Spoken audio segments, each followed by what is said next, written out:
Yesterday, the head of Goldman Sachs said that Bernie Sanders' criticism of Wall Street was becoming dangerous. He doesn't like when you talk bad about him. And today, Bernie Sanders got a new champion, a new defender, Elizabeth Warren, who was very clear about what she thinks about Wall Street, what they've gotten away with up until this point, and what should be done to make them pay for the crimes that they've committed. So we're going to get to her quotes in detail very shortly. But first, in case you missed Lloyd Blankfein, the head of Goldman Sachs, here's a small excerpt of his criticism of Bernie Sanders. I think he mentioned me by name. I didn't take it personally since we never met. And another kid from Brooklyn. Right. How about that? So look, it has the potential to be, to personalize it. It has the potential to be a dangerous moment, not just for Wall Street, not just for the people who are particularly targeted, but for anybody who's a little bit out of line. A dangerous moment. How dare you imply that we got away with something as we were so blatantly getting away with so many things? That was an excellent endorsement for Bernie Sanders. I mean, if ever there was one underlying thing that you should focus on to make you support Bernie Sanders, it would be that clip and the fact that the CEO of Goldman Sachs, which, by the way, of course, is funding Hillary Clinton's campaign very generously, and we'll get to that in a little bit, is not in favor of Bernie Sanders. That's great. That makes me want to vote for Bernie Sanders even more. They said on that panel, so I'm assuming you're supporting Hillary Clinton. He said, yeah, you're assuming that, and then did nothing to leave a person watching that from doing anything other than continuing to assume that he's supporting Hillary Clinton. Right. Which is fine. Just say that you support her. A lot of people are out and out Hillary Clinton supporters. In New Hampshire, she's getting 46% of all the women to Bernie's 50%. So there's a lot of supporters of hers. But anyway, if you thought that was a persuasive reason to go for Bernie, wait until you see what Senator Elizabeth Warren had to say. We've got a lot of this because, as with most of her speeches, there's almost none of it that I want to cut. So here's a few portions. He thinks it's fine, speaking about Lloyd Blankfein, to prosecute small business owners. It's fine to go hard after individuals have no real resources, but don't criticize companies like Goldman Sachs and their very, very important CEO. That's what he's really saying. I love just assuming what the tone of her statement was. It's all written, obviously, but I think we know what she was getting at. When Blankfein says that criticizing those who break the rules is dangerous to the economy, then he's just repeating another variation of too big to fail, too big to jail, too big even to prosecute. That tells you here we are, 7 years after the crisis, and these guys still don't get it. 7 years. That crisis cost an estimated $14 trillion. It cost jobs, it cost homes, it cost retirement funds. And Lloyd Blankfein stands up and says, don't even criticize me.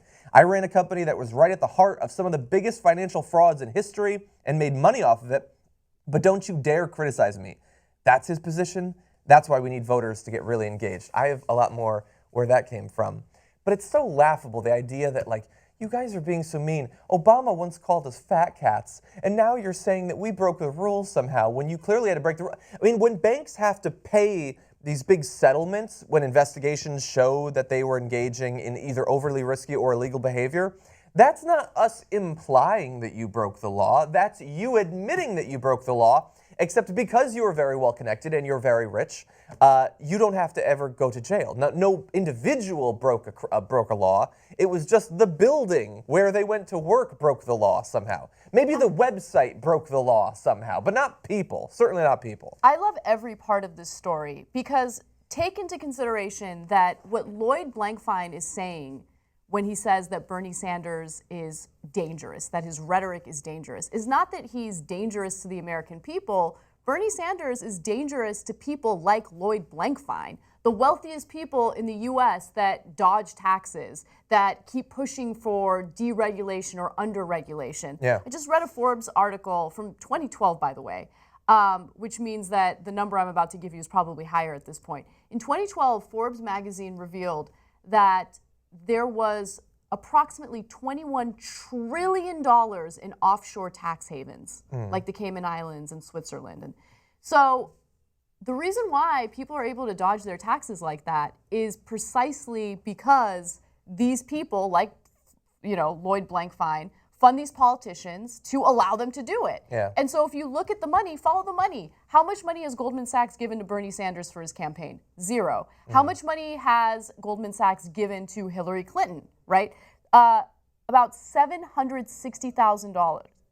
$760,000, a little more than that actually. The speaking fees, there's also separate donations, which are Separate even more. donations on top of that, right? So why do you think they're supporting Hillary Clinton? Because she's going to give them exactly what they want. Yeah, so somebody brought up that a Goldman employee had given $100,000 to a super PAC supporting Hillary Clinton, and their response was, that's not true, and then somebody pointed out that it was true, and they were like, well, he has since left Goldman Sachs. Yeah, but he was an employee when he gave $100,000. It's not like it doesn't matter anymore. They make all this money ahead of time. And I know that if you were to ask him about banking, you were asking him about CDOs or credit default swaps or whatever, he knows all this stuff. He's a super smart guy. And he certainly knows what is best for individual bankers in the short term. And that's why he's fighting for it, because he knows that he and people like him can get rich. But what he doesn't know is what is best for banks and banking in the long term. A lot of banks went under. We bailed out a lot of banks during the Great Recession. But other banks were destroyed, and they're now gone because they behaved like Goldman Sachs, but weren't actually bailed out by the government. It wasn't until after that the bailout happened. They weren't considered too big to fail. Right? Exactly. So the idea that we have to go along with what this guy says because he's a banker and he's a fabulously wealthy person is ridiculous. People like him destroyed banks. He doesn't give a fuck about American banking. He maybe cares about Goldman Sachs in the short term and certainly cares about himself and a few of his favored deputies at this point. He doesn't care about American banking, and so I don't feel like we need to listen to him. The part of it that frustrates me the most, though, is that he can use the type of language that he used in that interview, where he can say that Bernie Sanders is dangerous or his rhetoric is dangerous. And his statement goes unchallenged, right? Yeah. So the mainstream media plays a huge role in echoing that type of framing. Yeah. And unfortunately, low information voters, people in middle America that continuously vote for Republicans who are actually against their best interests, will hear those messages and they'll be like, yeah, Bernie Sanders is dangerous, communism, Marxist, leftist, communist. They just throw out words that sound scary to them, but they have no real understanding of what those words are. Yeah. You are living in a country where the people making so much more money than you virtually pay no taxes in some cases, but you pay more than them. Why is that? Why are you okay with that? It's because you don't know what's really going on. Well, you should donate a couple of $1 million to politicians. Get off your ass. Donate millions. I want to shake people sometimes. When they're complaining about supplemental, programs that help feed the poor, whatever like it is, right? or SNAP, TANF. yes, exactly. Yeah. Whenever they complain about that kind of stuff, it's like, why are you focusing on tearing down the weakest people in this country? Why don't you focus on who's really robbing you? And it's people like Lloyd Blankfein. Okay, you know who's not being distracted by that kind of shit? Who? Elizabeth Warren. Well, So let's tell read me a little more. bit more from her statement. In a time when literally thousands of people are being locked up every year for nonviolent drug offenses or stealing a car, the CEO of a giant bank can help engineer the theft of hundreds of millions of dollars, and he gets a raise. The executives of another bank can help organize the money laundering for drug cartels, referring to HBC there, and they don't even get charged with a crime, while an addict who buys a few pills can land in jail for a year. This is two criminal justice systems.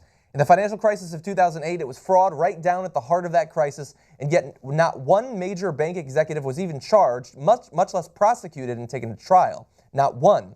Under the law, if a corporation violates the law, then of necessity, one or more of the employees at a corporation must also have violated the law. That's the way the law works. It's not possible that the corporation broke the law, but there was no one individual who broke the law. And yet look at what happened. These giant banks have signed off on huge settlements and in some cases have admitted to wrongdoing, and yet not a single executive is held responsible. It's interesting because corporations are considered people when it comes to My campaign. friend. Yes, when it comes to campaign donations, corporations are considered people. When it comes to prosecution of actions that have completely destroyed our economy, well then corporations aren't people and you can't prosecute anyone. Yeah, when we throw a corporation in solitary confinement or actually throw the switch on the electric chair of a corporation, then and only then will they be corporations, my friend. But anyway, look, Elizabeth Warren obviously gets it. Now, she has not endorsed either candidate. We're going to talk a little bit more about that in just a minute. But this is certainly an endorsement of Bernie Sanders' approach to what needs to be done to help rein in Wall Street and avoid a recession of the sort that we just experienced about 8 years ago. She obviously understands it. Now, Bernie Sanders isn't the only person running for the Democratic nomination. There's another candidate, Hillary Clinton, and she has a lot of experience with Wall Street. She has a lot of financial ties with Wall Street. Is she speaking out about Wall Street and the executives getting off corporations committing crimes, but nobody actually going to jail. Is she speaking about that? Not really. She is speaking, and she's being paid very well to speak, but it's to Wall Street, not about Wall Street. Let's just listen to how he says he's from Brooklyn, just like Bernie Sanders. I think he mentioned me by name. I didn't take it personally since we never met. And another kid from Brooklyn. Right. How about that? Did he say Brooklyn? He did say Brooklyn. That annoys me so much. Why did does that he say annoy that? you? I'm not from New York. I'm not from any of the boroughs. I'm from California and St. Louis. But when people say Brooklyn, like it's spelled L-A-N-D, and you're from Brooklyn, it's specifically something. I don't know. I don't know if people from Brooklyn are actually annoyed by that, but I'm annoyed wrong. for you. Now, why would you say Brooklyn? It would be like me, like I was raised in Reseda. It would be like me saying Reseda. It doesn't make any sense. If you're from that area, you should probably know how to But pronounce at least it. if you said Reseda, I'm from Culver City.